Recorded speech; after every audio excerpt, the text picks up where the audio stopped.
And you've got some Bibles in front of you, but you can use your own on your phone if you want to. But if you want to follow our page numbering, this is what we're going to do. We're going to look at page 856. And we're going to read from, on this text, you can see there's a big number 2. And that's where we're going to start reading.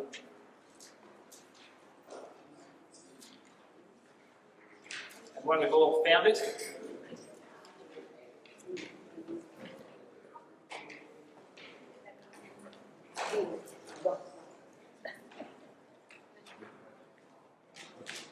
what we're going to find as we read through this chapter is in fact a story that describes one of the most significant prophecies in all of apocalyptic history. And, the story really is of this little guy here. Now, if anyone wants to come and have a look at this later, you can. But we'll talk about that. He's kind of our little picture here. And we're going to tell you all about it. Because this is a way, in this simple little prophecy, this one chapter, God has predicted the whole history of the political empires, rise and fall of various political empires down through history, to the point where we can say with absolute accuracy there's been a number of people during World War II that said, on the basis of this prophecy, Hitler will not succeed in his mission. Hitler will not succeed in his mission. And they knew, and they were able to make that prediction on the basis of what we read about in this chapter. And so we're getting to the time of Nebuchadnezzar. We're in 605 BC, and the Babylonian Empire is crusading down through the Fertile Crescent towards Egypt. And this is what Babylon would have looked like in around about that time. You can see the beautiful Ishtar Gate there and everything. It's a bit of a reconstruction. And Nebuchadnezzar was the king. He was known to have constructed the famous Hanging Gardens of Babylon. You can see there's a picture there of what it looked like. One of the 7 wonders of the ancient world. And just a really, really amazing statesman and soldier and general. And so he begins to conquer, and in his final invasion and takeover of Judah, he captures some Hebrew boys, 4 of them in fact. One of them, Daniel, the author of the book that we're going to be reading today. So while Daniel's in captivity, God gave him the key to unlock a mysterious dream. And this dream revolved around future world superpowers and the ultimate future for planet Earth. It was the contents of this dream that not only stopped Hitler, but many other aggressive leaders before him. Okay, so we're up to our first question in our little booklet here. So let's read from the first verse after the big number 2 there on page 856. And it says, "Now in the 2nd year of Nebuchadnezzar's reign, Nebuchadnezzar had dreams, and his spirit was so troubled that his sleep left him." Okay, so you can see there's a little space under your question. What happened to Nebuchadnezzar one night? And it says that you can fill in the answer there. And what's the word you're going to fill in? Dream. Very good. Write that down. So Nebuchadnezzar has a dream that troubles him. As he lays awake at night, he knows he's dreamt something of great importance, but couldn't remember the details. Now, there's disagreement here as to what the situation was. Could he really not remember? Or was he going to try and test the people around him to see if they could figure it out? But either way, he's got this situation. Okay. So have you ever had a dream, by the way, that you've forgotten, that was important to you? Have you ever had that experience before? So maybe you have a really cool or interesting dream, and then you forget it. And there's that feeling of just being totally annoyed or irritated, and you try and remember it. And the funny thing is, the more you try and remember it, the more you can't remember it. That's a funny way that the unconscious mind works, right? Okay, so let's read verse 2. And it says, "Then the king gave the command to call the magicians, the astrologers, the sorcerers, and the Chaldeans to tell the king his dreams. So they came and stood before the king. And the king said to them, 'I have dreamed a dream, and my spirit is anxious to know the dream.'" So what did Nebuchadnezzar ask his co-breakers to do for him? That's question 2. You can tell me the answer? Tell the king his dreams. You can fill that in. Is it? Mm-hmm. Yep.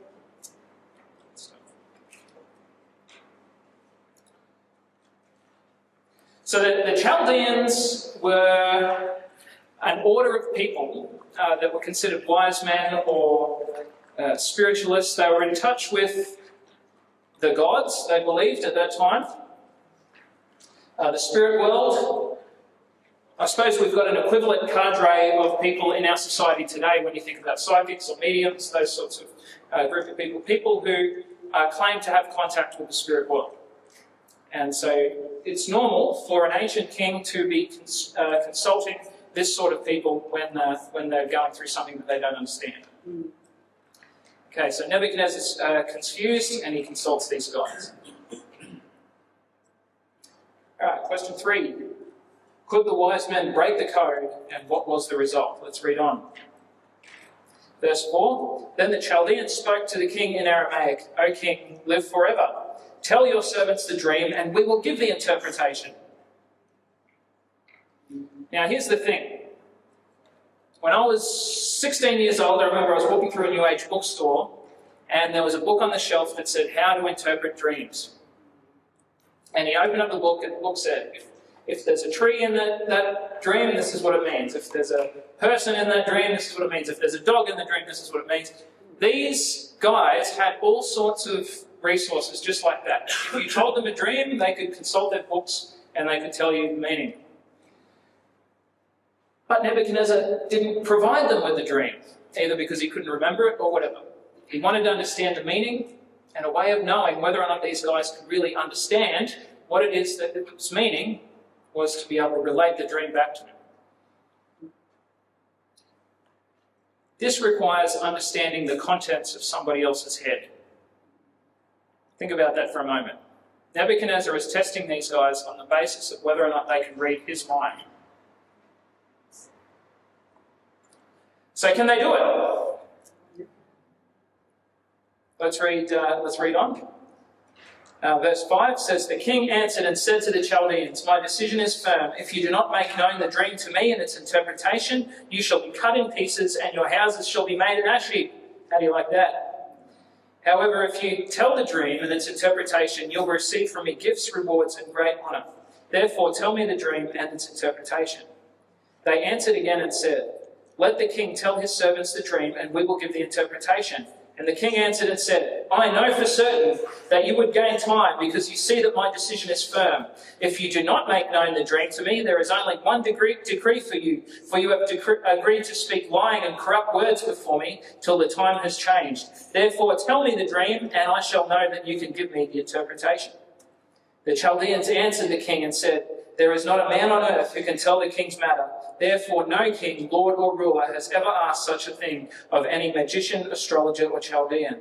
It's a difficult thing that the king requests, and there is no other who can tell it to the king except the gods whose dwelling is not with flesh. Okay, so can they do it? They cannot do it. They can't read another person's mind. Okay. So the king is angry and he's furious, and he gave the command to destroy the wise men of Babylon. Verse 13. So the decree went out, and they began killing the wise men, and they sought Daniel and his companions to kill them. Here's the reason why they went after Daniel and his companions. Even though they weren't involved in these sorts of arts, they were considered to be wise men and advisors to the king, and therefore they were a part of this order, of this cadre. So even though they weren't consulted with the whole dream thing, when the command went out to have everyone executed, they were included. It's a pretty rough time, isn't it? When you think about the situation politically and you compare it with today, it's very barbarian. Can you imagine a politician calling someone other up and saying, I had a dream and you have to tell me what it was. And if they can't tell him, then he just kills everyone that's part of that group of people. Like, very different to today. Okay. So the wise men are well accustomed to interpreting dreams, yet all the secret knowledge of Babylon is not sufficient to tell the king the dream that he'd forgotten. How true it was when they said there was not a man on earth who could interpret it, only a God in heaven. Now, one of the things that the scripture teaches about God is that he has the ability to read our hearts and minds. He's what we call omniscient, which means that he has knowledge of people's thoughts. He has all knowledge, in fact. So, if someone's in touch with God, it's possible that they could be able to read and understand somebody else's thoughts or even their dream. Okay, so question 4. When Daniel heard about the situation, what did he ask the king? Let's read verse 14 to 16. Then with counsel and wisdom, Daniel answered Arioch, the captain of the king's guard, who had gone out to kill the wise men of Babylon. He answered and said to Arioch, the king's captain, "Why is the decree from the king so urgent?" Then Arioch made the decision known to Daniel. So Daniel went in and asked the king to give him time that he might tell the king the interpretation. Then Daniel went into his house and made the decision known to Hananiah, Mishael, and Azariah, his companions, that they might seek mercies from the God of heaven concerning this secret, so that Daniel and his companions might not perish with the rest of the wise men of Babylon. Okay. So he gets more time that he might tell the king the interpretation.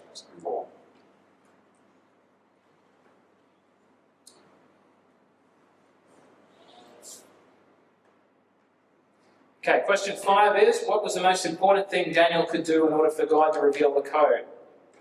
Let's read 17 and 18. Oh, we read 17, let's read verse 18, sorry.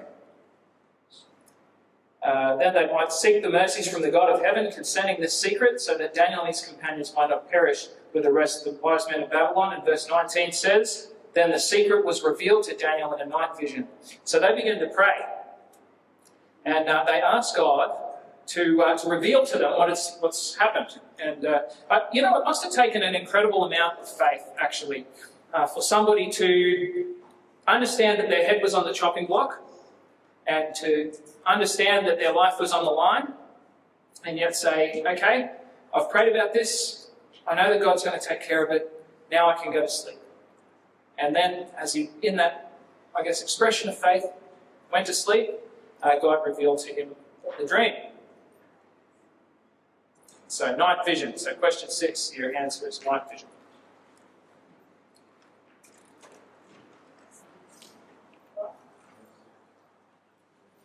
Welcome to those of us that have come in a little late. You're more than welcome.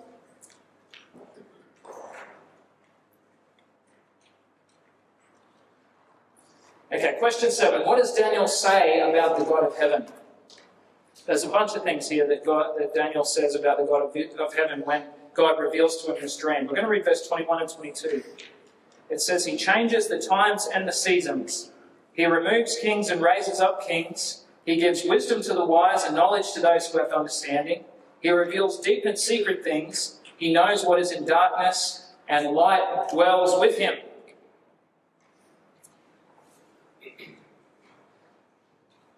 This is the great news about biblical apocalyptic, and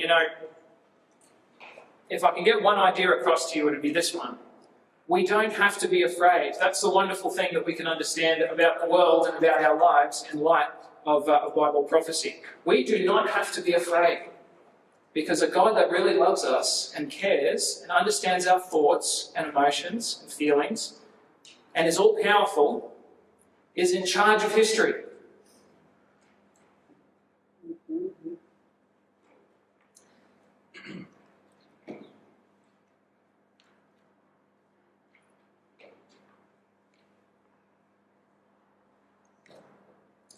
Okay, it looks like we're still scribbling away furiously. No, we're just about done. That's good. Let's move on. It keeps going. He reveals deep and secret things. He knows what is in darkness, and light dwells with him.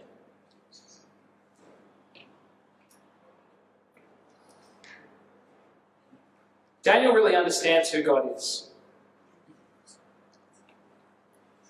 And I'll tell you what, I'm so excited that this prophecy has been recorded in this chapter, because it's so amazing. Okay, so are we going to read the prophecy? Let's do it. Okay. Question 8. What are the various elements that made up the dream? Okay. Oh, sorry. What did Daniel say that the king saw in the dream? Sorry. We're going to read verse 31 and onwards. And it says, actually, I'm going to back up a little bit.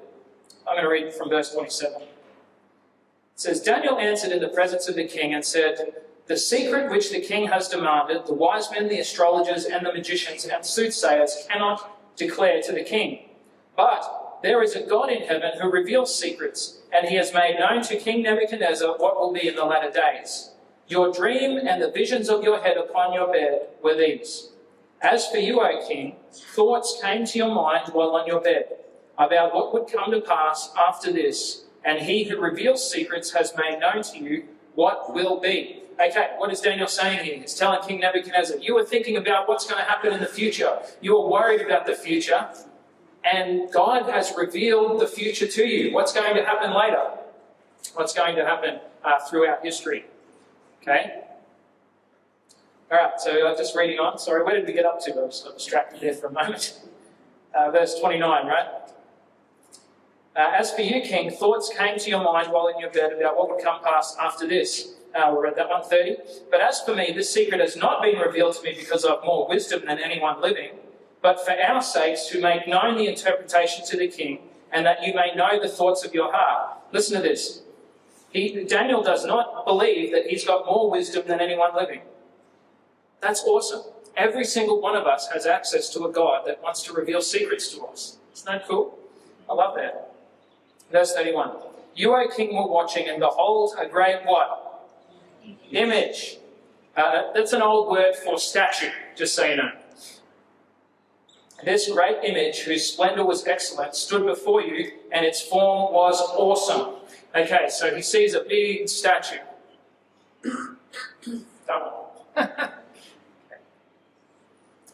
Nebuchadnezzar was accustomed to dealing with statues. He was somebody that worshipped them, actually, and there was, if you travel to the archaeological reconstruction of Babylon today in Iraq, there's a lion there that's sort of the remnants of one of the lions that existed in Nebuchadnezzar's time. You look at the walls, there's reliefs of the walls, different images everywhere. Nebuchadnezzar was accustomed to dealing with statues in his day-to-day life, and so God communicates with him in a way that he can understand. Communicates with him about a statue, okay? Let's read on. And verse 32. This image's head was of fine gold, its chest and arms were of silver, its belly and thighs were of bronze, its legs of iron, its feet partly of iron and partly of clay. You watched while a stone was cut out without hands, which struck the image on its feet of iron and clay, and broke them into pieces. Okay, what were the various elements that made up the image?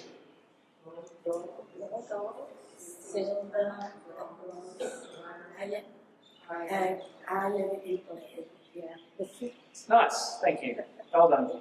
We got a little bit stuck halfway through, but that's okay. So there's the answers. You can fill in your book. Now, if you're not a little bit confused by now, then you're probably abnormal. So far you might be wondering, what on earth does a statue made of different types of metals have anything to do with what's going to happen in the future? How could that have anything to do with it? Just hang on, we're going to get there. Fill that in.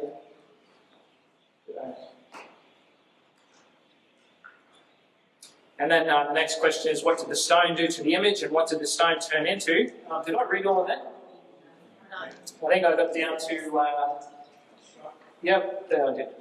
Yeah, I'll read 35 and 36 as well. Then the iron, the clay, the bronze, the silver, and the gold were crushed together and became like chaff from the summer threshing floors. The wind carried them away so that no trace of them was found, and the stone that struck the image became a great mountain and filled the whole, what? Earth. Okay. So you can fill that in there. Struck the image, the feet of iron and clay, became a great mountain and filled the whole earth.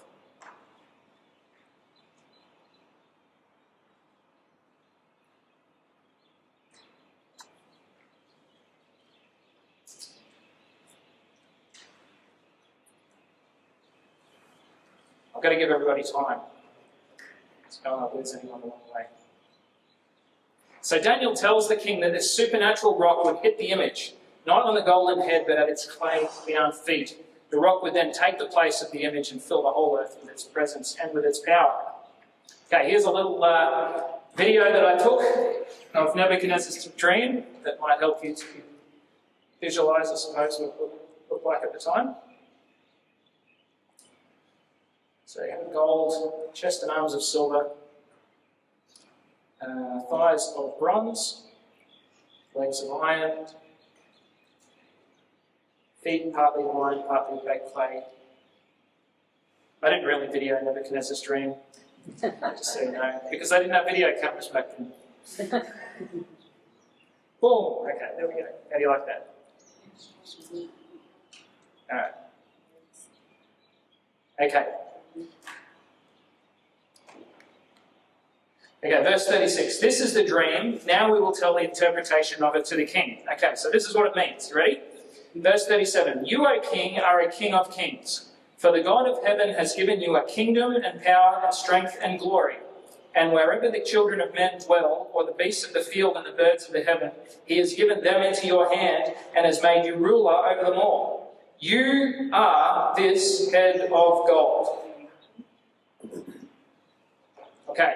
I told you before that Bible prophecy is encoded in symbol. I'm going to tell you a little, this isn't in your booklet, so you're going to have to note this down separate, okay? Let me tell you the secret to understanding Bible prophecy. Would you like that? Yes. Every single symbol in all of the prophecies, whether they be in Daniel or in Revelation or other places like Ezekiel or whatever, if there is symbolism used, there is somewhere else in the Bible that tells you what that symbol means. You don't have to guess. I remember when I was, maybe I was probably about 25 or 26, and I was researching some of this stuff, and I got an old book on Bible prophecy from like the Cold War era. And as I was reading through, every time the colour red was mentioned in Bible prophecy, they said, that's the commies. You know, that's the commies, right? Because, you know, they had the Cold War period, people were saying communists everywhere, yeah? And so, yeah, if there was anything in the book of Revelation that was red, they said, oh, that symbolises communism. Who says that it symbolises communism? Because the symbols that we use today in our current society and culture didn't necessarily mean anything to the biblical world. Does that make sense? There was no communism. It definitely wasn't symbolised by red in the ancient world, yeah? The great thing about these symbols is that the keys to understanding them are all within the text themselves. So whenever somebody tries to tell you what something means, always say, where is that in the scripture? Right? Where is it? And Daniel makes it really easy. For the majority of the time, even though his symbols, and like I said, this is the simplest one, they're going to get a little bit more confusing as we go on. But there's always a text where he tells you exactly what it means. So it's really helpful. So you don't even have to try and figure it out. It just says it. Okay, so we just read a little thing about a symbol called a head of gold, and then Daniel told Nebuchadnezzar what it meant. So tell me, what does the head of gold represent? Yeah, well, he said to Nebuchadnezzar, you're the king of, you're the head of gold, yeah? Yeah, absolutely. So a king represents his kingdom. You know, it's sort of one and the same in the ancient world. In fact, as the interpretation goes on, it makes it clear he's talking about kingdoms and not specific individuals. But he says, you and your kingdom, you're the head of gold, okay? Right. So you can fill in that in question 11.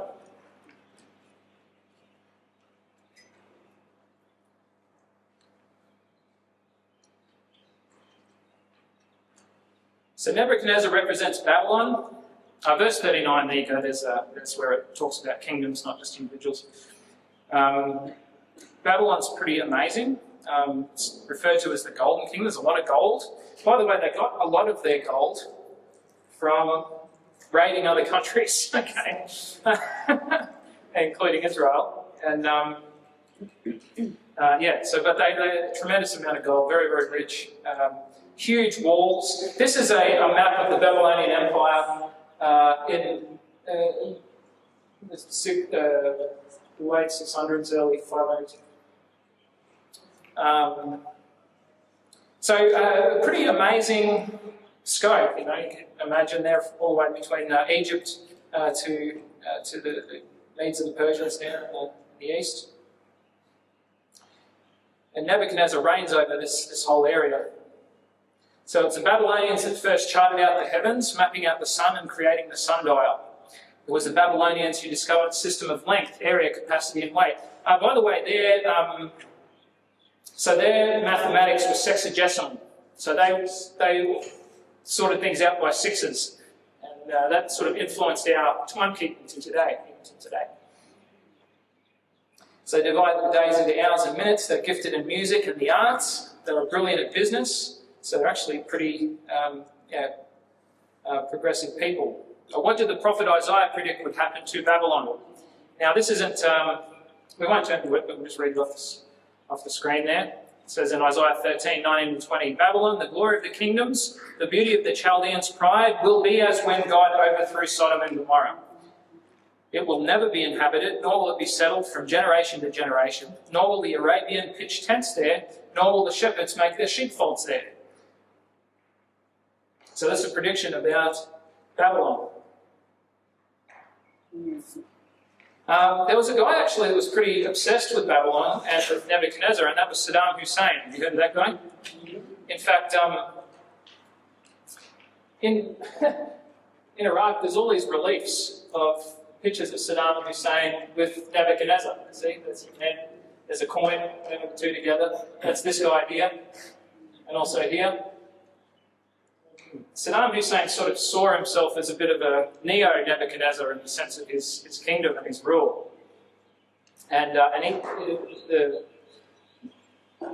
he commissioned extensive reconstruction of the city, trying to get ancient Babylon rebuilt, reconstructed. But it was interrupted by the First and by the Second Gulf Wars, and it's sort of half-ish done today. No one lives there anymore still, in fulfillment of Isaiah's prophecy. Nebuchadnezzar's kingdom ruled the world from 605 to 538 BC. It was the combined force of the Medes and the Persians that finally overthrew Babylon in the most amazing circumstances. So let's just read on a little bit. So we got to, where did we get to? You're the head of gold. Where did it go?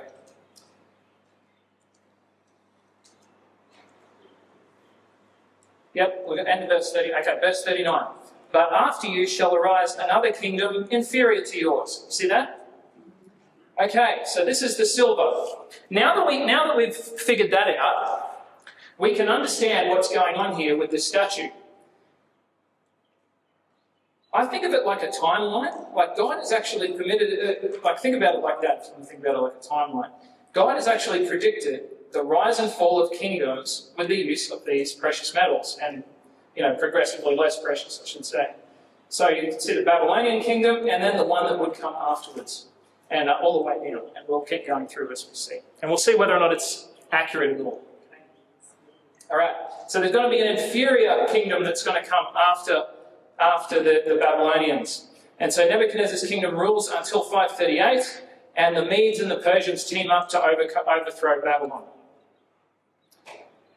So 150 years prior to the fall of Babylon, the prophet Isaiah had predicted it would be a man by the name of Cyrus who would overthrow the city. That's in Isaiah 45, verse 1 and 2. And that is exactly what happened. So the Medes and the Persians were they were encamped outside of Babylon, but the Babylonians were pretty sure that they wouldn't be able to get in. They had massive walls. The city was sort of built over the Euphrates, so they had plenty of water. They had enough food to last them 50 years or something. They weren't really that worried about being besieged. But Cyrus actually diverted the river, and the soldiers marched in under the walls. And so Cyrus kind of made a proclamation, there's a cylinder that they found that he wrote on, and he said, I was able to conquer Babylon in a day. I overthrew Babylon. This was the Medo-Persian Empire. In fact, eventually the Medes were sort of swallowed up by the Persians, and it became the Persian Empire, but initially it was Medo-Persia. And this was the length and breadth of it there, you can see. Okay. So the Medes and Persians were symbolized by silver. They were possibly not as powerful as Babylon, and so they needed to overcome the city through strategy rather than sheer strength. Cyrus, just already said that. Okay. Question 13. What metal was used to represent the third kingdom, the nation that would take over from the Medes and the Persians? So you tell me. Third kingdom of bronze, yeah, verse 39. There will be then a third kingdom of bronze, which shall rule over all the earth.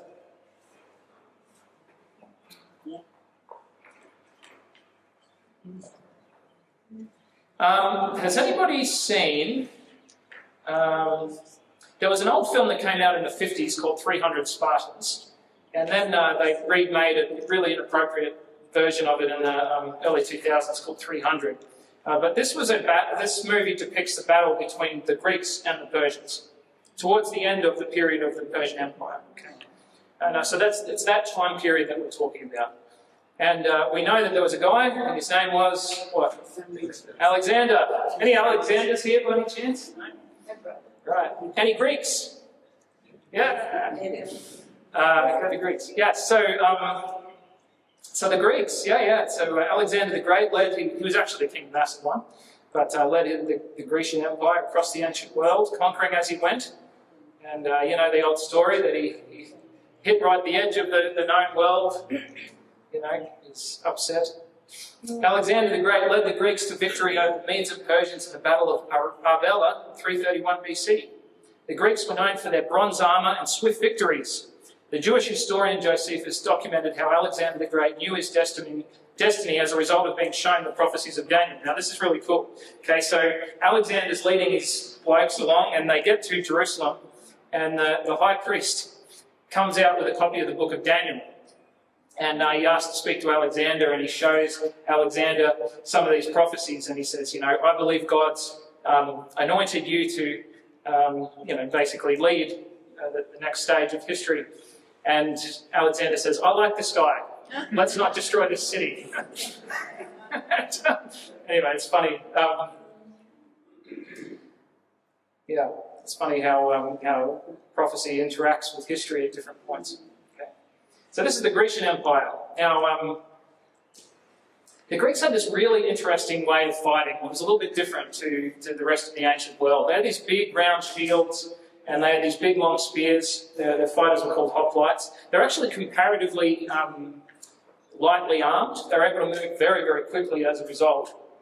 And what they do is they have a sort of like a rank of soldiers. Then to the right-hand side, they would have a big column of veterans. So they're the toughest guys they put on the right-hand side.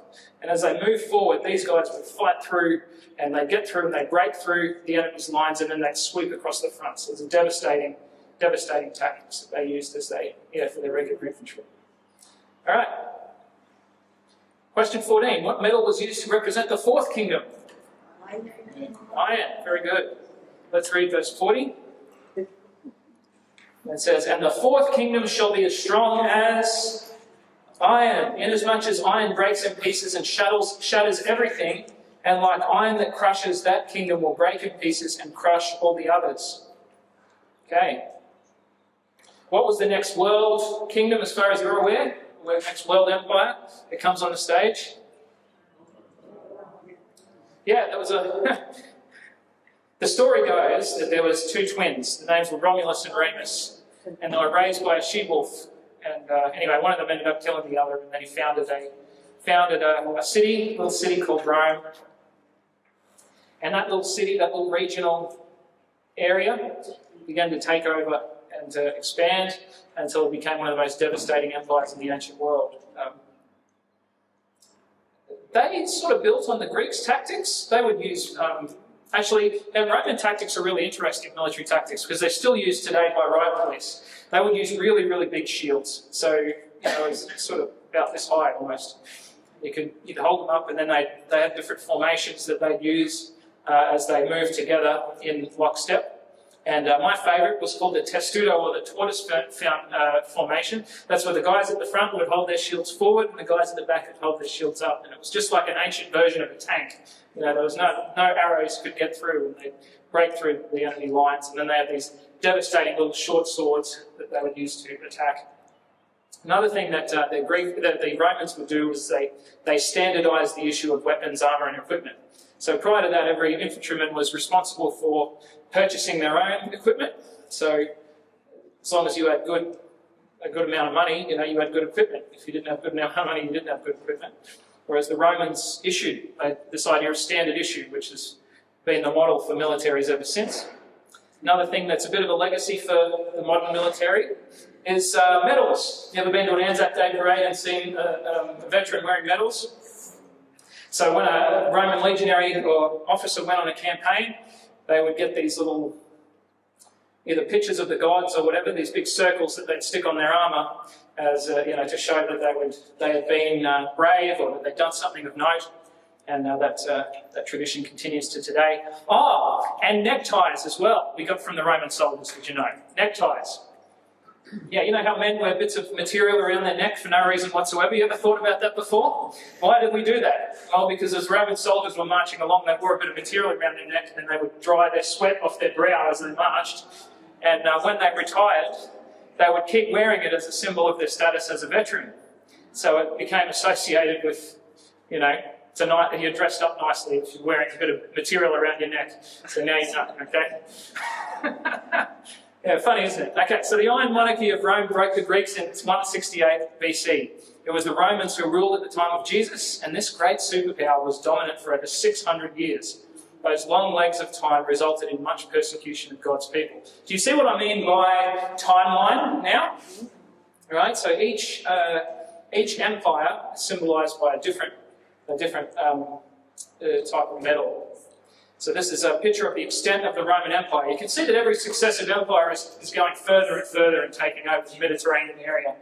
The area that concerns Daniel the most, and by the way, this is a reference point throughout the book of Daniel. If you're ever wondering, as you're studying the Bible prophecies, the focus of the book of Daniel is this spot right here. Why do you think? That's where he's from. Okay. Yeah, that was his homeland. So when you read in other Bible prophecies and he talks about the beautiful land, he's talking about that land, where his homeland, that he's longing to go home to. Think about the poor Daniel, he's taken as a lad, as a slave, far away to another kingdom, and he's got to serve as a minister in the court of the people that have enslaved him for many, many years, right up until he's an old man. And we find out in different stories that he prays 3 times a day towards Jerusalem. He's longing to go home. And there's even a point in the story where he's studying the book of Jeremiah, trying to figure out when he'll be allowed to go home. He just wants to go home. And we never ever find out if he got to go home, sadly. We don't know if it's the case or not. But anyhow, this is the Roman Empire. Okay. So how is the breakup of Rome into different kingdoms described in this coded prophecy? Okay, let's read on. Did we read verse 40 before? No. We didn't. The fourth, we did read it, yes. 41. Whereas you saw the feet and toes partly of potter's clay and partly of iron, this kingdom shall be divided, yet the strength of the iron shall be in it, just as you saw the iron mixed with ceramic clay. Okay. Now you can fill in your booklet there.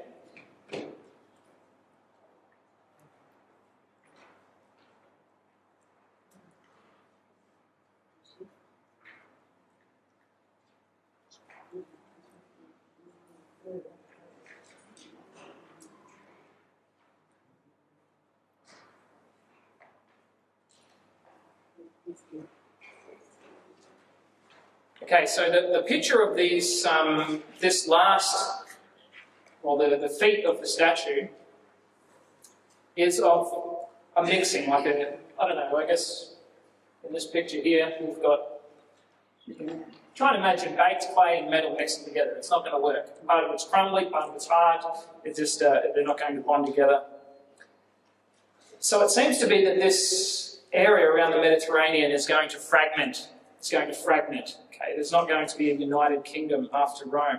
So instead of another world empire, Rome would be divided into numerous kingdoms symbolised by, by the different types of metal, by the iron and clay rather. So by 476, barbarian tribes had conquered Rome, and 10 of these tribes eventually became modern Europe.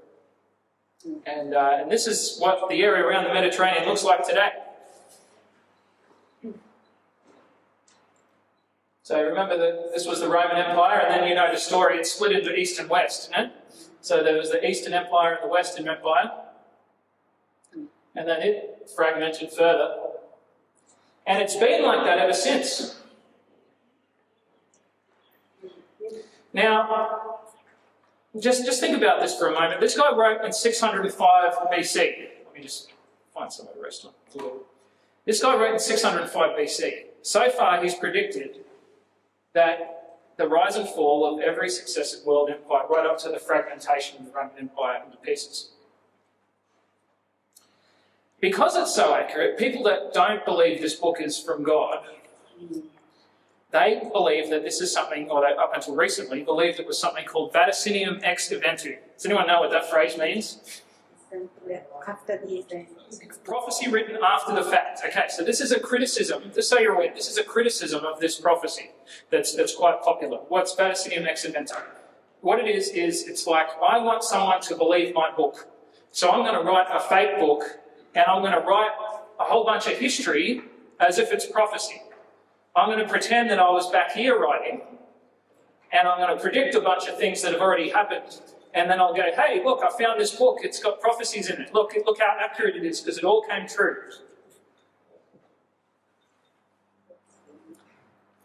Up until they found the Dead Sea Scrolls in 1945. They were buried during the time of the Iron Kingdom. They were buried during the time of the Roman Empire. Can you think at the height of the Roman Empire that you could possibly predict that this kingdom would fracture and never ever be united again?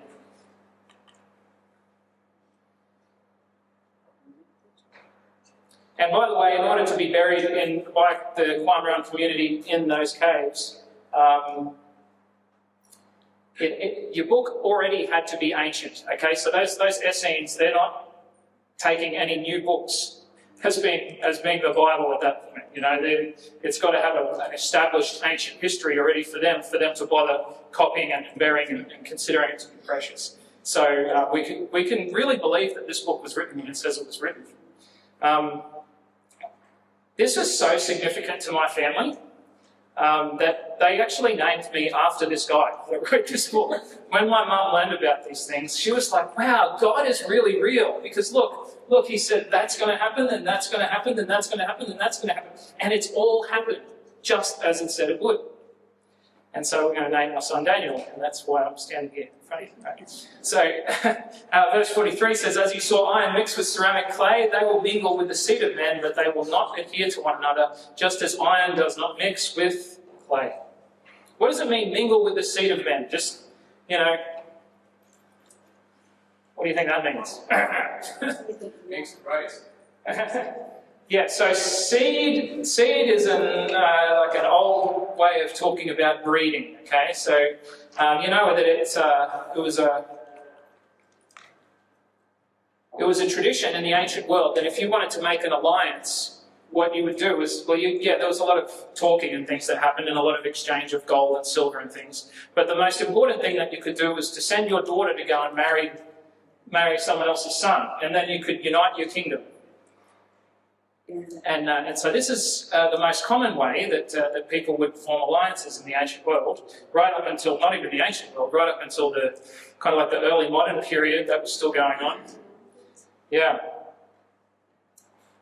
But it doesn't seem, it's not going to work. It's not going to work. They're going to try and form alliances, but it won't be effective. They won't adhere to one another, just as iron does not mix with clay. The prediction is. When World War I broke out, someone has said that World War I was just one big family argument, because all of the rulers, the monarchs of all of the countries that participated in World War I, at least in Europe, were all related to each other. Do you know that? By marriage, they're all cousins and things.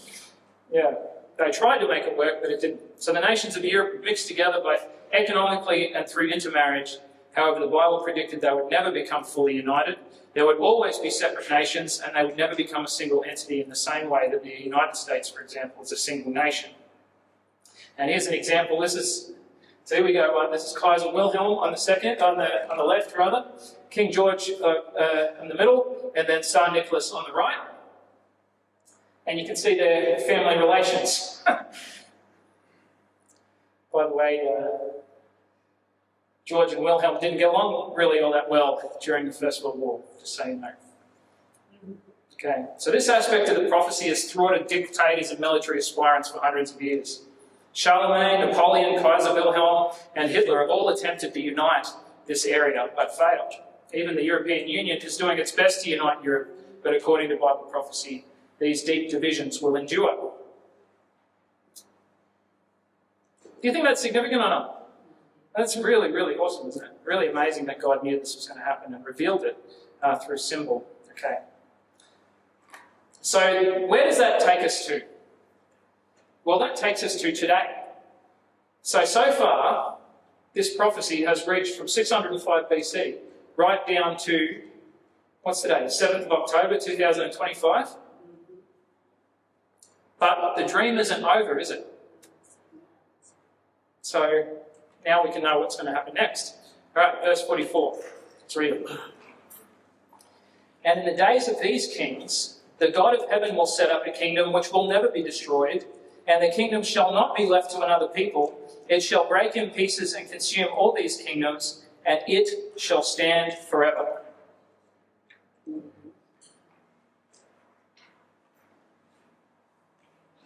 You can fill in your little booklet there. God himself will set up a kingdom that will never be destroyed.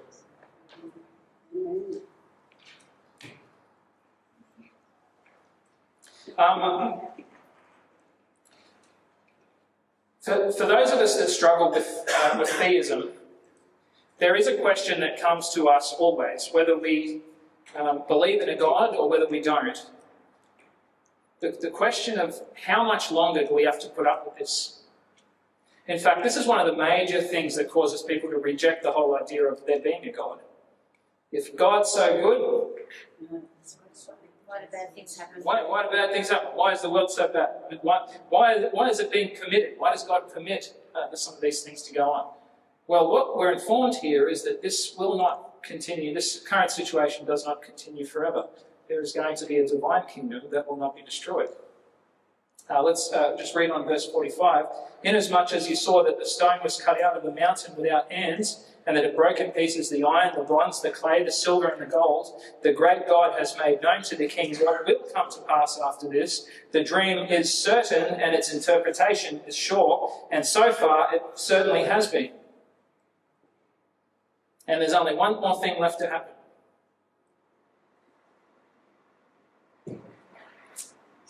I love this little verse in 1 Corinthians 10:4 when it talks about a rock. And it says that the people of Israel in Moses' day, they drank from the spiritual rock that followed them, and that rock was Christ. Fill in the little booklet there.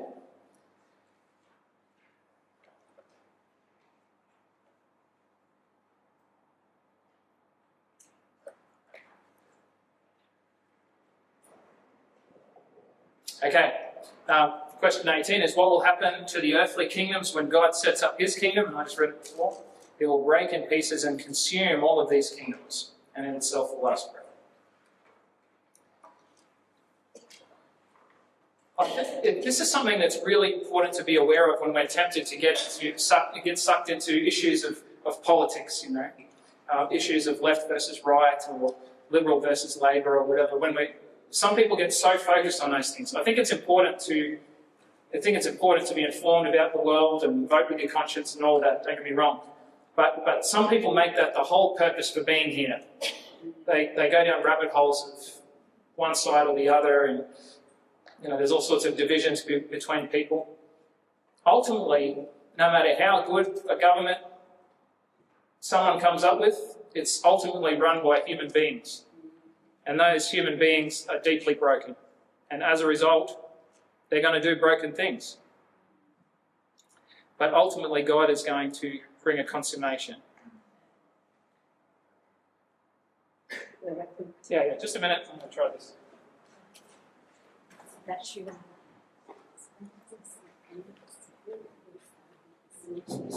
Whoa. I have a speech amplification ice cream going. So the stone strikes the statue at its feet. This indicates that God's kingdom will come during the time of the divided nations. The kingdoms of this world will be destroyed. This event could happen at any time. And as we look down through human history, we can see that we're living at the end of the toes. It's been like that for 2,000 years. Just as the previous aspects of the prophecy have been perfectly fulfilled, so it will be that Christ will come soon to establish his kingdom. Okay. Question 19.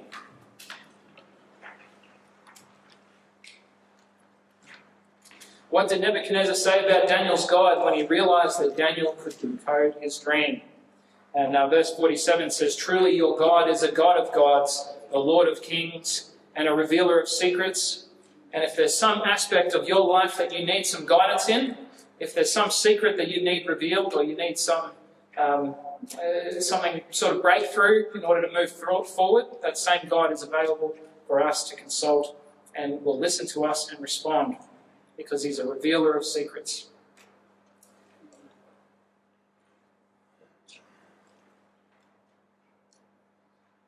When Nebuchadnezzar saw that Daniel's God could remember the forgotten, foretell the future, and overrule any earthly kingdom, he knew that this was the true God. This was a God who both created the codes and then revealed them, a God to be loved and worshipped, a God to be trusted and obeyed, a God who provides hope and certainty in a divided and morally weak world. And this becomes the foundation stone. If you can accept the idea that God is out there and exists and he's real, and if you accept the idea that he's a personal God, you've got to ask the question, would he want to communicate with his people? Would he want to? And if he would want to, would he be successful at communicating with his people? Well, if he's big enough to create a universe, he's probably big enough to be able to be successful in communicating. In what way would he choose to do that? I've wondered about this a lot of times, but I really think that if God stuck his fist or his hand down through the sky and put a finger in my face and said, "Believe in me, tiny human," I would definitely believe in him, but I'd be afraid of him. I'd be afraid of him. So he's going to reveal himself in a way that allows the ability for us to doubt if we choose. Allows the ability for us to reject him if we choose. Allows for us to be able to follow him through love, not because of fear. Through prophetic codes. So interesting. Okay, so let's do a little bit of a review. So first of all, we've got our fancy little man here with his head of gold, which represents Babylon, 605 to 538. Yep, and then chest of, very good, which represents, nice. And then we had thighs of bronze, and representing the Grecian kingdom. And then finally, second to finally, with the legs of iron, representing Rome. And then we've got the feet of iron and the feet of clay, which represents the divided nations, which takes us all the way down to God's eternal kingdom. There's just a little bit left to go, just a little way left to go, and then we don't have to worry about all of these broken rulers that tax us and tell us what to do all the time. Very good. Okay, so here's some conclusions. So we go to our conclusions for the end of our lesson. Only the God of heaven knows the future. And this same God, by the way, that knows the future because he is the author of time, wants to reveal it to us. Soon God will set up a kingdom that will last forever, and we're living at the very last stage of that, the last moments of Earth's history. The power exercised to it by every nation's leader is imparted by heaven's grace. Now, whether they use it well or not is a different story, but every situation that we're in of leadership is a gift from God. Upon the use of this power given, their success is determined. The divine word is given to each from the ancient scripture. I will gird you, though you have not known me. To understand these things is to understand that righteousness exalts a nation, and that the throne is established by righteousness and upheld by mercy.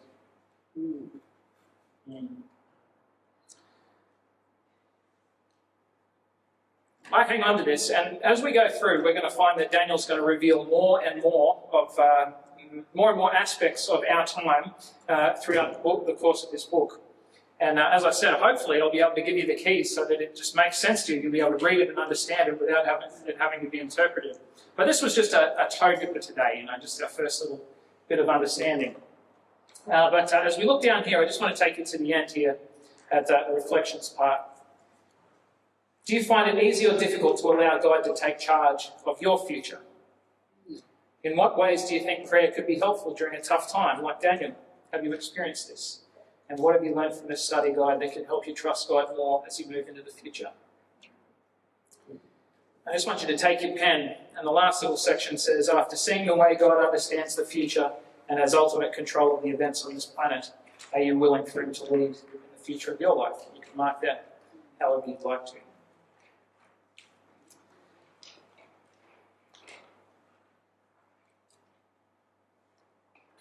So next week, we're going to look at some of the things going on around the world and interpret that in the light of Bible prophecy. We're going to be looking at our first little foray into the New Testament as well next week, and then we'll come back to Daniel again after that. So that is Thursday night, that's right. So we're going to go Tuesday and Thursday all month. Yeah, so we'll see you next Thursday, I suppose. One more thing. If you have any questions or anything, I know there's a lot of people here and it's a little bit scary. I get that. If you have any questions, you can pop up your little spanner if you want to. You can let me know your questions, or you can text them on the number that was on the advertising, or I can give you my number afterwards.